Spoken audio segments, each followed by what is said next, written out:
దానికి ఆలస్యమైనా కూడా మన్నించండి. సమయం అని చెప్పి సందర్భాలు నేను లేకుండా జరపవలసి ఉంటే జరిగిన తర్వాత ఐ డి నాట్ రియలైజ్ ఇది వెయిట్ చేస్తున్నాను ఇక్కడ క్షమించండి. నేను ఎందుకంటే ఎక్కువ పడడం దీని మీద నిర్దిష్టమైన అంశాలు ఎందుకంటే మనం ఏదో ఒక ఈ దేశంలో పరిష్కారానికి దారి తీయాలి. ఒక్కటే మాట చివరిగా, ఏ పరిష్కారం అయినా కూడా సమస్యలని పరిష్కారం కాదు. 100% పర్ఫెక్ట్ సొల్యూషన్ అక్కడ ఉండదు. అది కేవలం మ్యాథమెటిక్స్లో ఫిజిక్స్లో ఉంటుంది. మానవ జీవితంలో ప్రతి పరిష్కారం కూడా అసంపూర్ణ పరిష్కారం, వర్క్ ఇన్ ప్రోగ్రెస్. ప్రతి వ్యవస్థలో కూడా కొన్ని లొసుగులు సమస్యలు ఉంటాయి. కానీ క్రమక్రమంగా కింది స్థాయి నుంచి మళ్ళీ పై స్థాయికి, అక్కడి నుంచి ఇంకా పై స్థాయికి క్రమక్రమంగా పొరపాట్లు సవరించుకుని మనం పరిపూర్ణతను సాధించడం చెప్పన్నదే ప్రతి వ్యవస్థలో మనం చేయగలిగాం.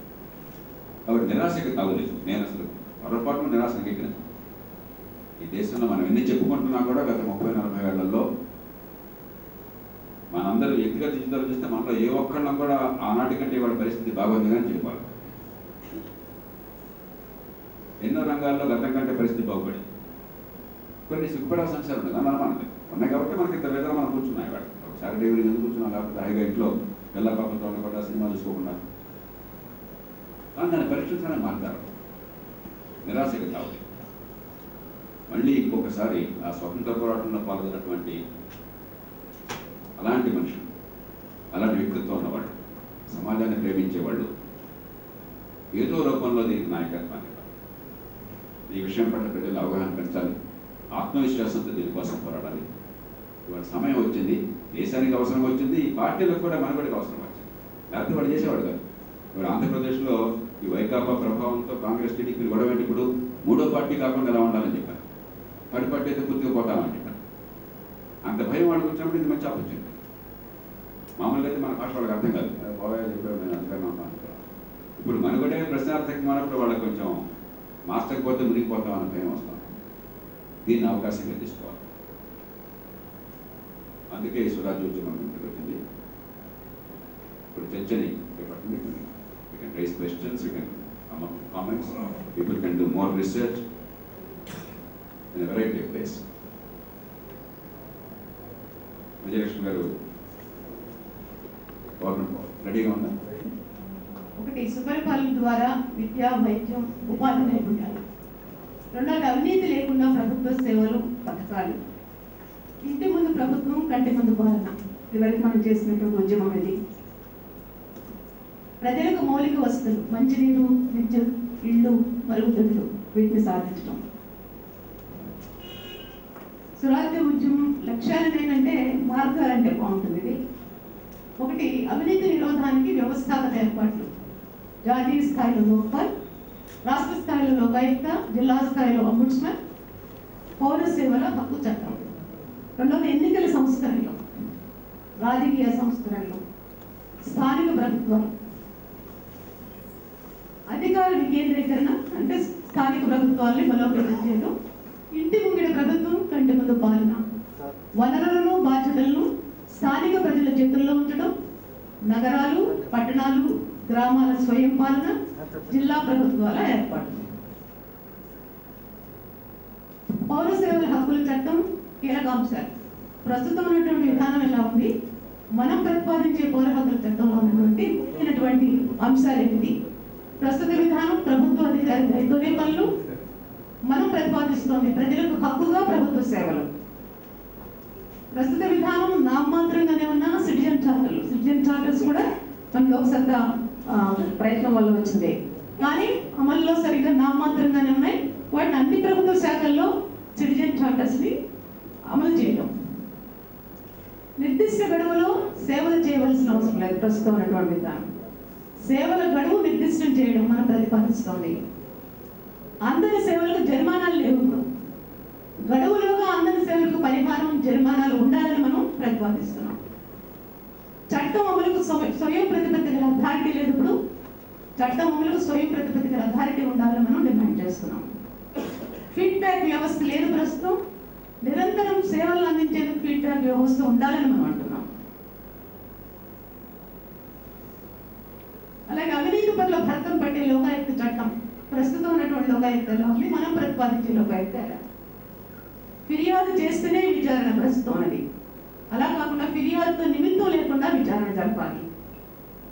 ప్రభుత్వ అధీనంలో ఏసీబీ, లోకాయుక్త పరిధిలో ఏసీబీ ఉండాలని మనం కోరుతున్నాం. స్వతంత్ర ప్రాసిక్యూషన్ వ్యవస్థ లేదు ప్రస్తుతం. స్వతంత్ర ప్రాసిక్యూషన్ వ్యవస్థ ఉండాలని మనం కోరుతున్నాం. అక్రమాస్తుల జప్తుకు ఆస్కారం లేదు ప్రస్తుతం. అక్రమ ఆస్తులకు జప్తు ప్రజల పరం చేయాలి వాటి. అలాగే ప్రత్యేక కోర్టు ఏర్పాటుకు అధికారం లేదు. ప్రత్యేక కోర్టులు ఏర్పాటు చేయాలని మనం కోరుతున్నాం. ఇంకా ఏ విధమైనటువంటి ఎన్నికల సంస్కరణలు మనం కోరుతున్నాం. ఎన్నికల వ్యవస్థలు 2 రకాలుగా ఉన్నాయి. ఫస్ట్ పాస్ ది పోస్ట్ విధానం, రెండవది దామాషా.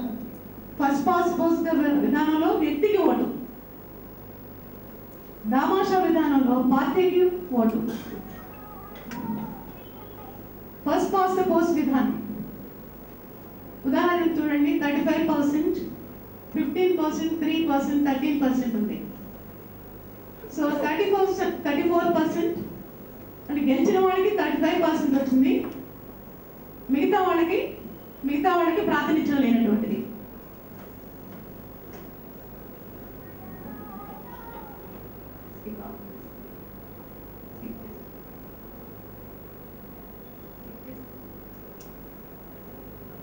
సో ఫస్ట్ పాస్ట్ పోస్ట్ మన నష్టాలు ఏంటి అంటే ఓట్లు కొనుగోలు.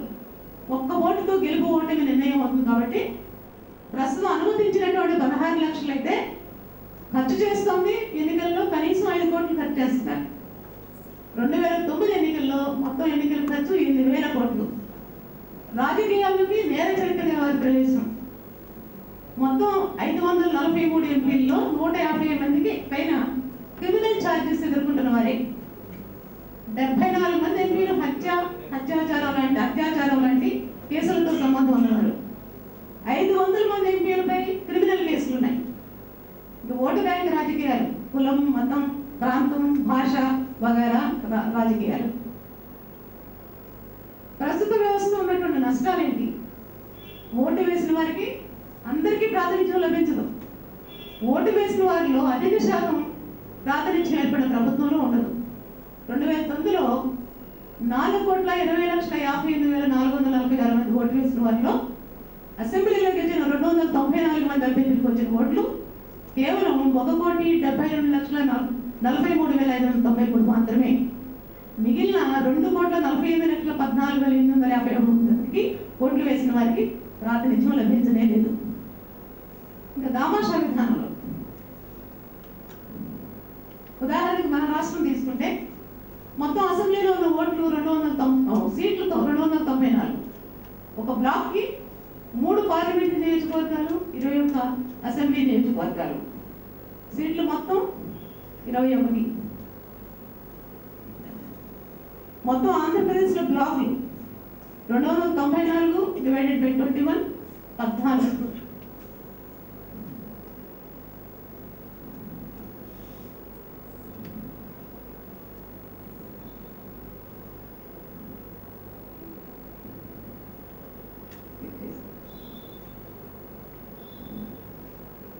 సో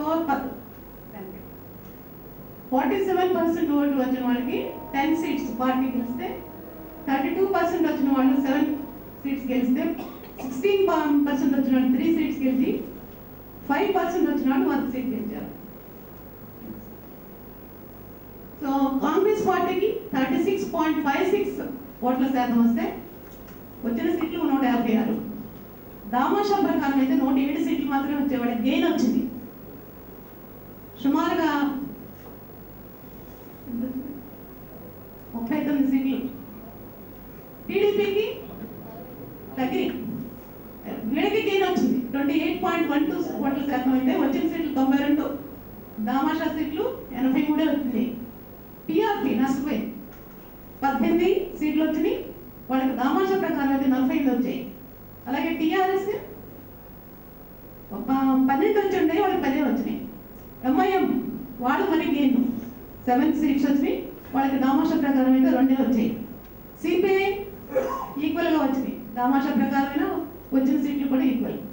బీజేపీకి వాళ్ళకి వచ్చిన సీట్లు 2, దామాషా ప్రకారం అయితే 8 వచ్చినాయి. మన పార్టీకి ఎల్ఎస్పీకి వచ్చిన సీట్లు 1, మామూలు దామాషా ప్రకారం అయితే 5 వచ్చింది. అలాగే సిపిఎంకి వచ్చిన సీట్లు 1, వాళ్ళకి దామాషా ప్రకారం అయితే 4 వచ్చిండే. సో దామాషా వ్యవస్థతో లాభాలు ఏంటి అంటే వేసిన ప్రతి ఓటుకి ప్రాతినిధ్యం ఉంటుంది. ఓట్ల కొనుగోలు వల్ల లాభం ఉండదు. పార్టీ ఎజెండాను బట్టే ఓటింగ్ జరుగుతుంది. ఓట్లు కొనుగోలు చేయవలసిన పరిస్థితి ఉండదు. నిజాయితీ గల వ్యక్తులు రాజకీయాల్లోకి రావడానికి ఆస్కారం ఏర్పడుతుంది. మైనారిటీ వర్గాలకు ప్రాతినిధ్యం ఉంటుంది.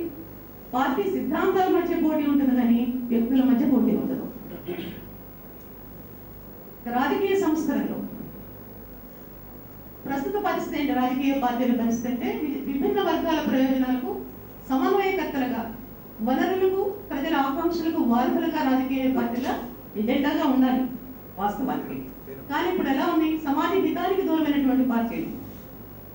గెలిపే లక్ష్యం, అధికారమే పరమావధి, అవినీతే పునాది. సొంత ఎస్టేట్లుగా, వారసత్వ ఆస్తులుగా పార్టీలు మారిపోయాయి. అంతరిస్తున్నటువంటి అంతర్గత ప్రజాస్వామ్యం. అంతర్గత ప్రజాస్వామ్యానికి పార్టీల చట్టం రావాలి. సో సభ్యులు ఎన్నుకున్నటువంటి నాయకత్వం ఉండాలి. విధానపరమైన నిర్ణయాల్లో సభ్యుల భాగస్వామ్యం ఉండాలి. అభ్యర్థుల ఎంపికలో సభ్యుల భాగస్వామ్యం ఉండాలి. ఆదాయ వ్యయాల్లో పారదర్శకత ఉండాలి. పైన పేర్కొన్న విధానాల కోసం పార్టీల చట్టం తీసుకురావాల్సినటువంటి ఆవశ్యకత ఉంది. సో స్వరాజ్యోద్యమం చివరిగా ఏం చెప్తాంది? సుపరిపాలనతో స్వతంత్ర జీవనం, మంచి ప్రమాణాల విద్య, వైద్యం, ఉపాధి అవకాశాలు, ఎక్కడి సమస్యలకు అక్కడే పరిష్కారం, ఇంటి ముందు ప్రభుత్వం, కంటి ముందు పాలన, హక్కుగా ప్రభుత్వ సేవలు, అవినీతి పట్ల భర్తం పట్టే లోకాయుక్త చట్టం, డబ్బు సారాతో నిందితుల ఎన్నికల వ్యవస్థ, సమాజ హితం కోరే రాజకీయం, పార్టీల నియంత్రణ చట్టం. స్వరాజ్య ఉద్యమంలో మీరందరూ భాగస్వాములు కావాలని విజ్ఞప్తి చేస్తూ నమస్తే.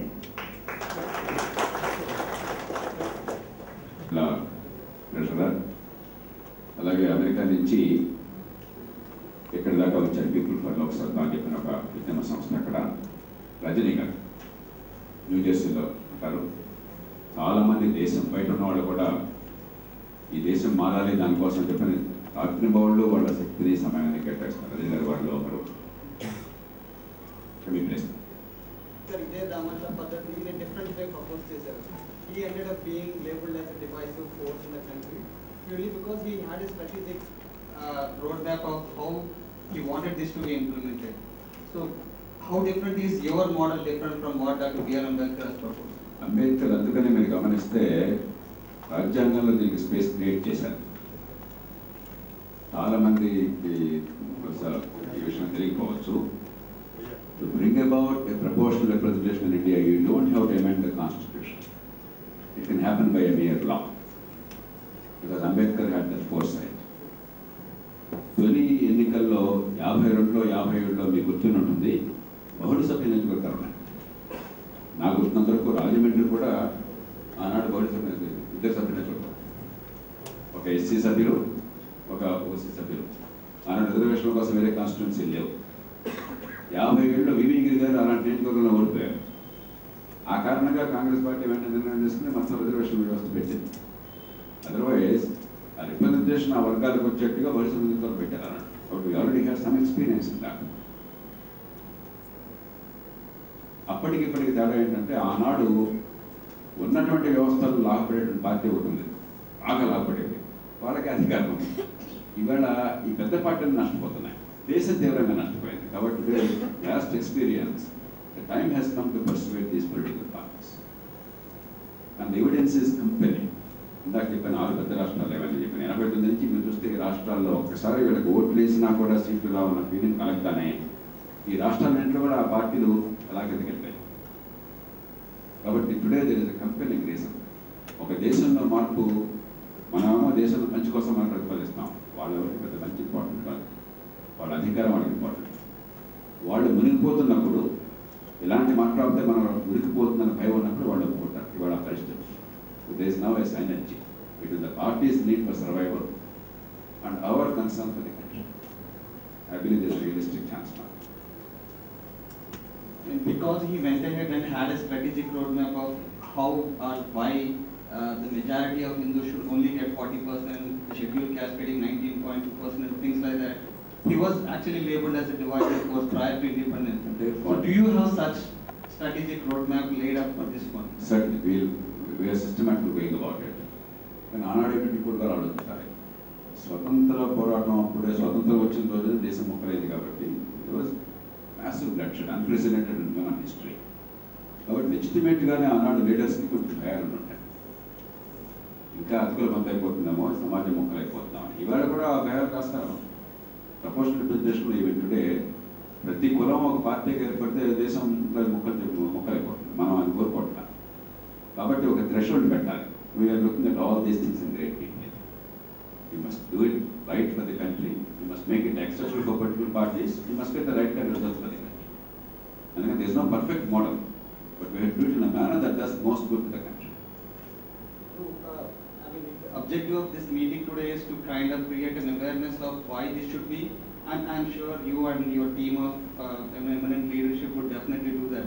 But the question that that has always been hanging on such initiatives is how do you implement this challenge? Some things you suspend your disbelief for the time being. మనం కొన్ని ఎక్కువగా ఇక్కడ మాట్లాడటం మంచిది కాదు. డెలిబరేట్ అందుకని ఐఎమ్ అవాయిడింగ్. ఇక్కడ నేను మీ దగ్గర వాడే భాష అక్కడ వాడను, అక్కడ వాడాల్సిన భాష లేదు.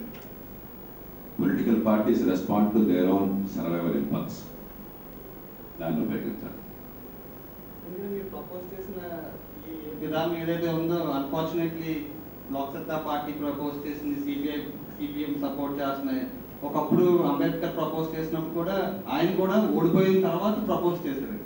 అన్ఫార్చునేట్లీ కాన్స్టిట్యూయెంట్ అసెంబ్లీకి అందరూ అనుకున్నట్టు ఆయన ఏం ఇన్వైట్ చేయలేదు. He had to contest and he was defeated. He was defeated from Maharashtra and he had to get the other one from the undivided West Bengal. Bengal. End of the day, this game is all about getting the numbers and not necessarily. అంత సినికల్గా ఉండక్కర్లేదు. ఒక సత్తా ఒక ఉద్యమంగా 2004లో దీన్ని ప్రతిపాదించారు. 2005లో we came this close to succeeding. అప్పుడు party అని ఆలోచన వస్తే అది పార్టీ ఉండేది. నాకు గ్యారంటీ లేదు. I'm telling you now openly. ఆనాడు కమ్యూనిస్ట్ పార్టీలో స్ట్రాటజిక్ ఆపర్చునిటీని ఉపయోగించుకోవాలి. నేను ఆనాడు ప్రకాష్ కరత్ని భక్తల్ని ప్రతిమలాడాను ఎన్నోసార్లు. మీకు 60 సీట్లు పైన ఉన్నాయి, దీన్ని సెంట్రలిస్ట్గా పెట్టండి దేశంలో మార్పు కోసం అని చెప్పాను. మీకు రాజకీయంగా పనికొస్తుంది, అంతలో దేశం బాగుపడదు అని చెప్పంటే మాకు అవసరమే, మేము ఒప్పుకుంటాము, కానీ మేము మాత్రం దీనికోసం ఫైట్ చేయము, మీరు అవి నొప్పిస్తే మేము అప్పుడు పక్కన చేద్దామన్నారు. ఫ్రాంక్గా జరిగింది. ఆ తర్వాత చాలా సంఘటనలు జరిగినాయి. మొత్తం కాదు, but we can disclose to changing the country. ఎందుకంటే అప్పుడు అధికారంలో ఉన్న వాళ్ళకి అది బాగానే ఉన్నది అనిపించింది. ఇది అవసరమే కానీ ఆ మట్టి బాగానే ఉన్నది అనిపించింది. ఇప్పుడు వాళ్ళకి కూడా భయం అర్థమవుతుంది. సో దిస్ అన్ ఆపర్చునిటీ నా. It requires much deeper strategic thinking అని పబ్లిక్గా మాట్లాడక్కర్లేదు. If this is right for the country we will do whatever it takes to make it happy. My constitution prakaram, there are only 4 or 5 pillars of the constitution, and one is the legislature, legislators. వాటికి నిర్దిష్టమైన ఒక objectives but agenda ఇచ్చారు. దాన్ని ఉపయోగించుకుని మనం constitution amendment తెచ్చుకున్నాం with the main objective of devolution of power to grass roots level. Everybody talks about the same thing. Unfortunate అవన్నీ జరిగాయి. అయినప్పటికీ ఈ రోజు మీరు చూసుకుంటే లెజిస్లేటర్స్ ఆ ఫంక్షన్ కంప్లీట్గా మర్చిపోయి ఇప్పుడు the full concentration of power has been the legislators only now. With results virtually legislators have become demigods. Everything has to be brought to them. The unfortunate stage which is some. Then you what to do about this? How long this is going to continue? I think this is one of the crux about it.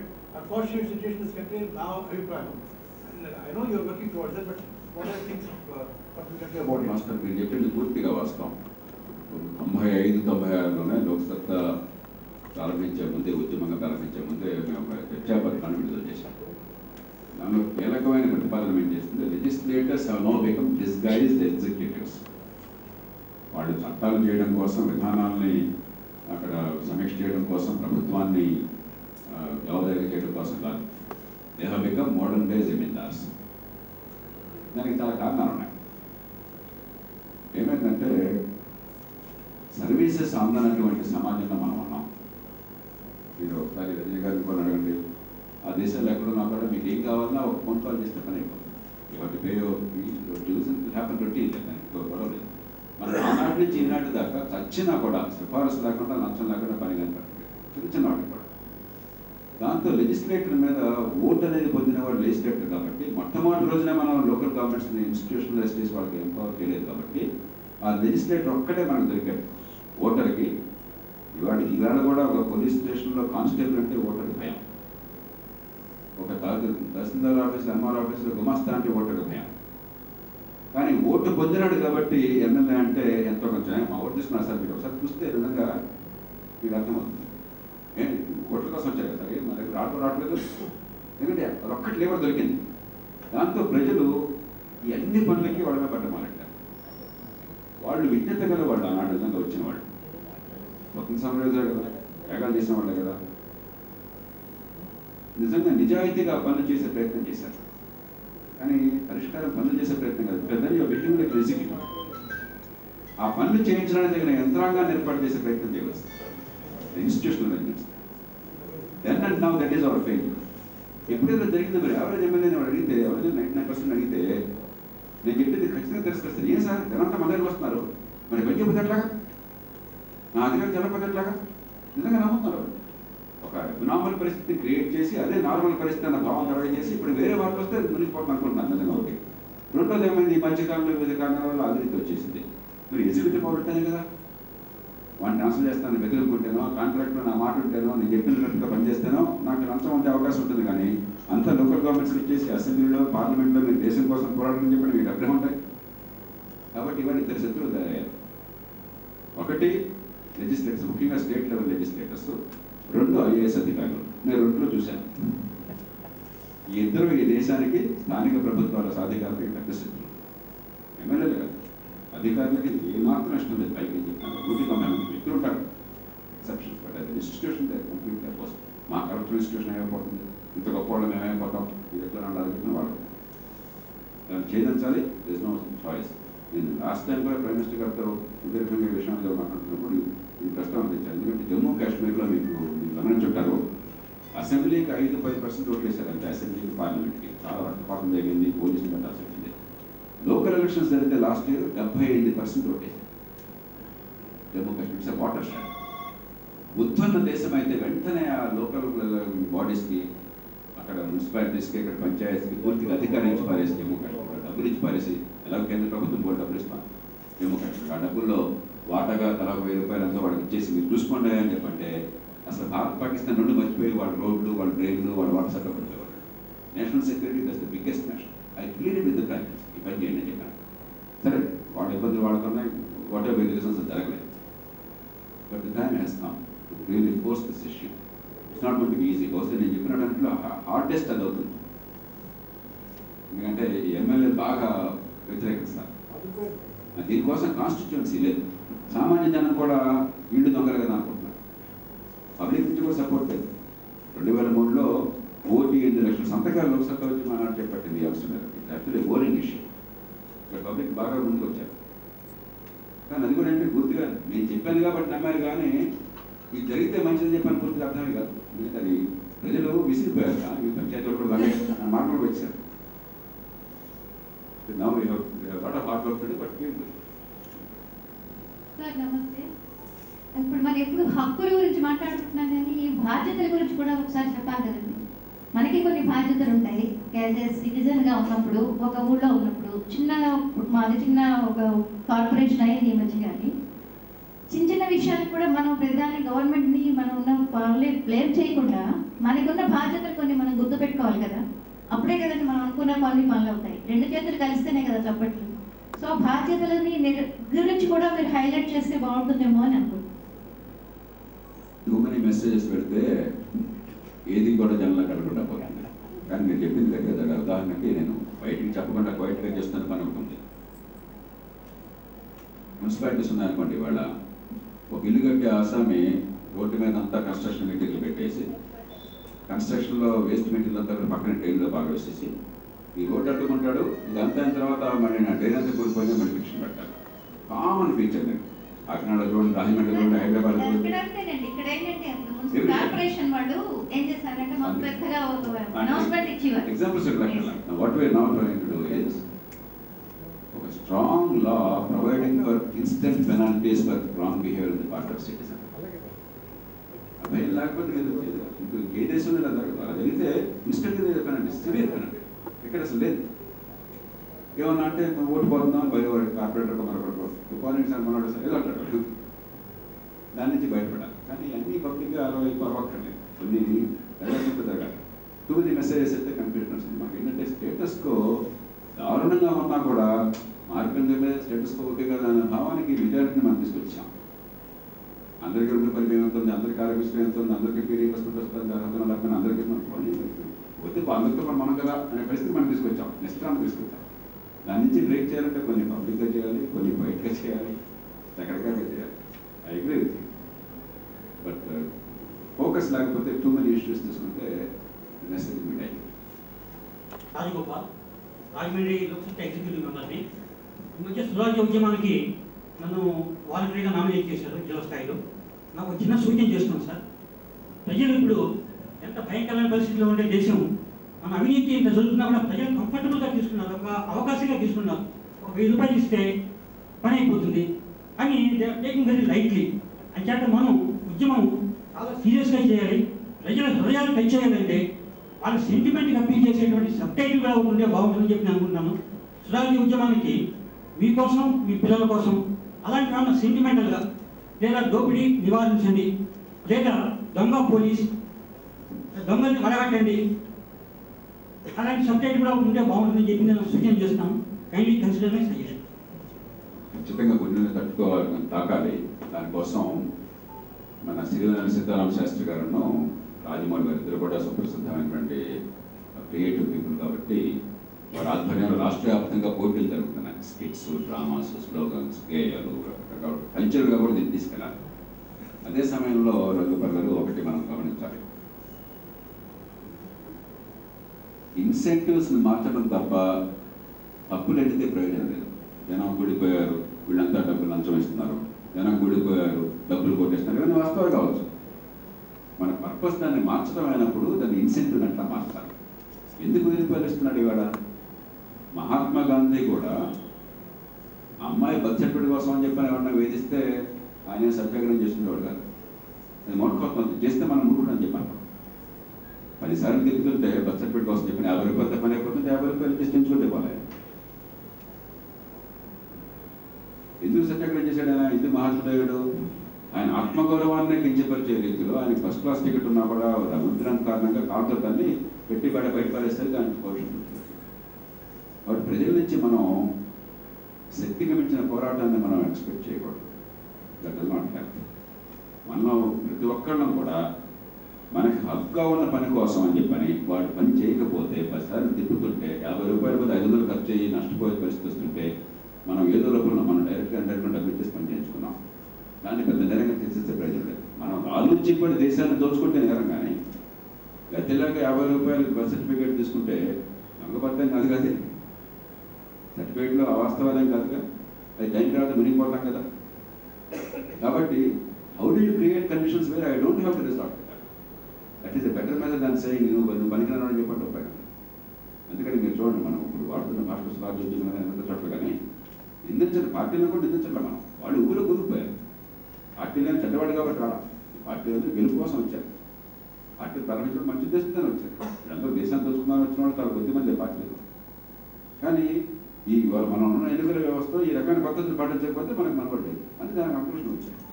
How do you change అని ఆలోచన చేయకపోతే judgemental approach will not do well. Anna Hazare దెబ్బతినడానికి కారణం అది.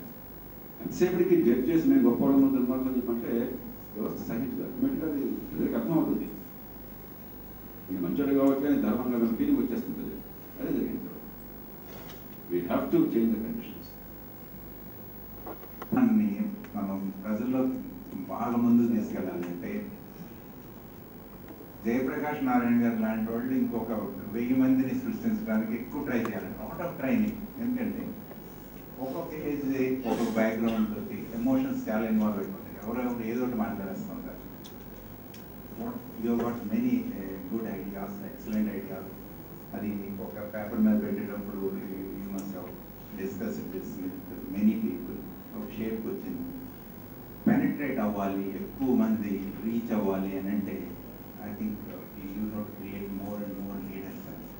దానికి ఎంత time devout చేయాలి, ఎలాంటి వాళ్ళని ఐడెంటిఫై చేసుకోవాలి, వాళ్ళ ఎనర్జీ లెవెల్స్ ఎలా ఉన్నాయి, కమిట్మెంట్ ఏంటి, లాట్ ఆఫ్ స్టడీస్ రిక్వైర్డ్. అంటే ఎందుకు అంటున్నానంటే, ఒకప్పుడు స్వరాజ్యోద్యమం అంటే దట్స్ రియల్లీ మనకు చాలా ప్రాబ్లమ్స్ ఉన్నాయి, బ్రిటిష్ వాళ్ళు ఎవరో మనం రూల్ చేస్తున్నారని, మనం we should have our own ruling అని అనుకుని అందరూ కొంచెం యునైట్ అయ్యారు. బట్ ఇప్పుడు ఏంటంటే క్యాజువల్ యాటిట్యూడ్ ఎక్కువ మందిలో వచ్చేసింది. ఓకే, వీఆర్ డెమోక్రసీ ఫ్రీ, ఏ తప్పు చేసినా కూడా తప్పు చేసిన మనిషి కూడా దాన్ని జస్టిఫై చేసుకుంటున్నాడు. ఓకే, ఆల్ రైట్ అంటున్నాడు. అలాంటి టైంలో సెల్ఫిష్నెస్ పెరుగుతుంది, సెల్ఫ్ సెంటర్డ్ అవుతున్నారు because of various reasons. We are not here to blame people, but we are here to develop good models. ఆ మోడల్స్ ద్వారా రియల్గా ప్రతి కామన్ మ్యాన్కి కూడా మన మెసేజ్ బాగా అందేలాగా చేయాలని అంటే నాట్ ఆఫ్ వర్క్ అది మీరు ఆల్రెడీ ఆలోచించుంటారు. బట్ ఓన్లీ మీ నుంచే మీలాగా చెప్పేవాళ్ళు కూడా చాలా మంది ఉన్నారు అన్నమాట పబ్లిక్కి. సో దట్ మల్టిప్లై అవుతారు ఎవ్రీడే ఒక యాక్టివిటీ లాగా. బట్ ఇందులో ఇలాంటి స్టార్ట్ చేసినప్పుడు ఎవరు స్టార్ట్ చేస్తారో అది వాళ్ళది అనేటట్టు కూడా యాటిట్యూడ్ వచ్చేస్తుంది. ఇన్వైటింగ్ ఆల్ పార్టీస్ అని అంటున్నా కూడా ఎవరు లీడ్ తీసుకుంటున్నారో ఇక వాళ్ళదే రెస్పాన్సిబిలిటీ, మాది కాదన్నట్టు. లేకపోతే ఏదైనా వస్తే వాళ్ళకే మేము చేస్తున్నాను అనుకుని ఆలోచన ధోరణి కూడా ఎక్కువ మందిలో కనపడుతున్నారు. అలా కాకుండా ఇది మన కమిట్మెంట్ రియల్లీ ఒక స్వరాజ్య ఉద్యమం హోల్ హార్టెడ్గా చేస్తున్నాం అనేటట్టు అందరికీ తెలియాలి అని అంటే not a small job nowadays, penetrating into the rural masses and making them understand the ground realities. They have to task, and I wish all the best. And then definitely help చేయాలండి.